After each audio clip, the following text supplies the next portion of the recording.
Eli. Warning, spoilers ahead. The movie follows the Miller family, parents Rose and Paul, and their son Eli. Eli suffers from a rare autoimmune disease that makes him extremely vulnerable and allergic to everything outdoors. Unable to breathe the air, Eli is forced to live his entire life in protective gear. His parents have taken him to see Dr. Isabella Horn's secluded private medical institution in a big old house that is now renovated and hermetically guaranteed. Rose and Paul believe Dr. Horn is the only hope to help Eli heal from his autoimmune disease. At first, Eli is overwhelmed that the institution allows him to remove the protective gear, finally hold his parents, and enjoy all aspects of life previously denied to him. But his happiness is short-lived. At night, Eli starts to hear strange noises and whispers. Soon, he begins to experience supernatural activities everywhere inside the institution. He also starts his treatment. The first step of his treatment is in the operation room. The nurses strap Eli to a table. Dr. Horn tells Eli that she will inject a modified virus to reset his immune system. As Dr. Horn operates, Eli falls unconscious.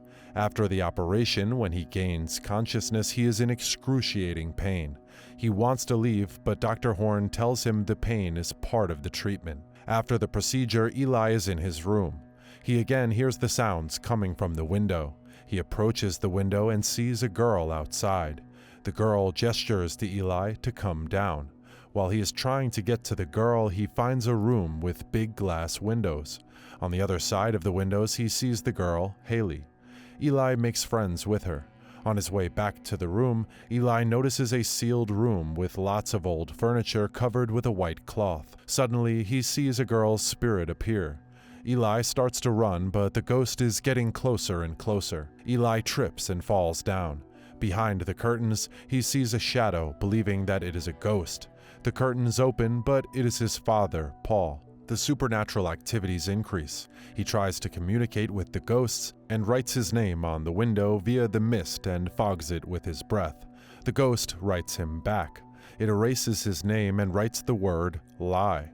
All of a sudden, the ghost appears in front of him. The ghost grabs him. He starts to scream, but it is actually his father, Paul, trying to wake him up. Dr. Horn told Eli's parents that he is hallucinating and that the house is haunted because of his treatments. The medication is quite strong, so it is possible Eli's condition will get worse before it gets better. The next day, it is time for Eli's second procedure. The nurses again strap him to a table. Dr. Horn injects him with some solution, and Eli immediately starts screaming in agony. The doctors take the drill and start drilling his skull. Eli says to his parents that he wants to leave, but without success.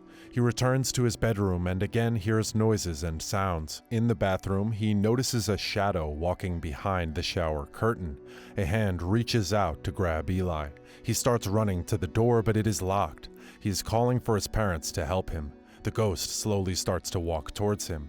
Eli hides in the wardrobe closet. After some time, Eli steps out of the closet and sees the word lie carved into his wardrobe. Eli's parents and Dr. Horn come into his room.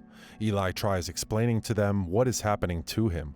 They do not believe him. It is the side effect of his medication. Haley comes and tells Eli that a previous patient, Perry, also saw the ghosts in the house.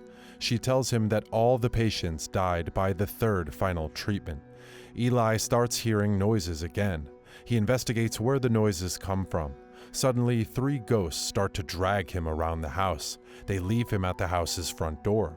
Eli will get a reaction if he gets in contact with air. He holds his breath and his parents come to save him. Eli is angry. His mother tries to calm him down, but he accidentally slams his hand through glass and starts bleeding. He faints and wakes up in his bedroom.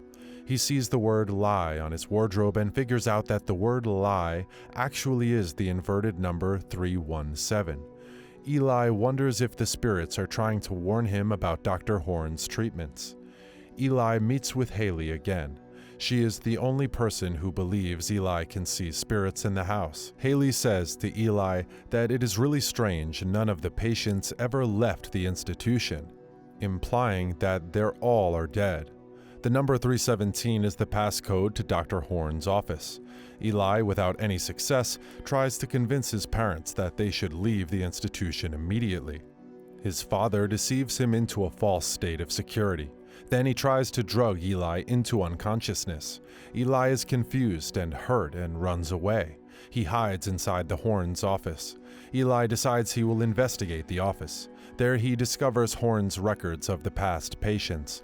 The records show they were all killed by the third final treatment.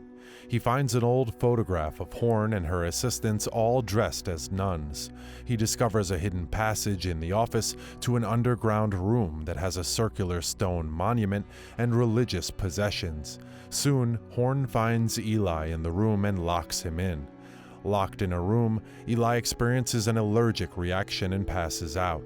Eli awakes, and to his fortune, he discovers he can breathe just fine. His disease was a lie. His mother is feeling guilty for lying to Eli. She decides to go and find Eli. She comes into the hidden room and finds Eli where he is pretending to be unconscious. She approaches Eli, but the boy knocks her over with a heavy crucifix. Eli's father and Horn capture him.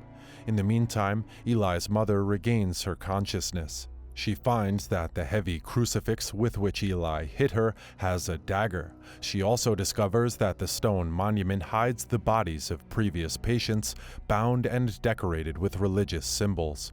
Eli's mother is scared and angry. She goes upstairs and with the dagger, she forces her way inside the treatment room where Eli is. She finds her husband in the room, and he deceives her into turning the dagger over to him.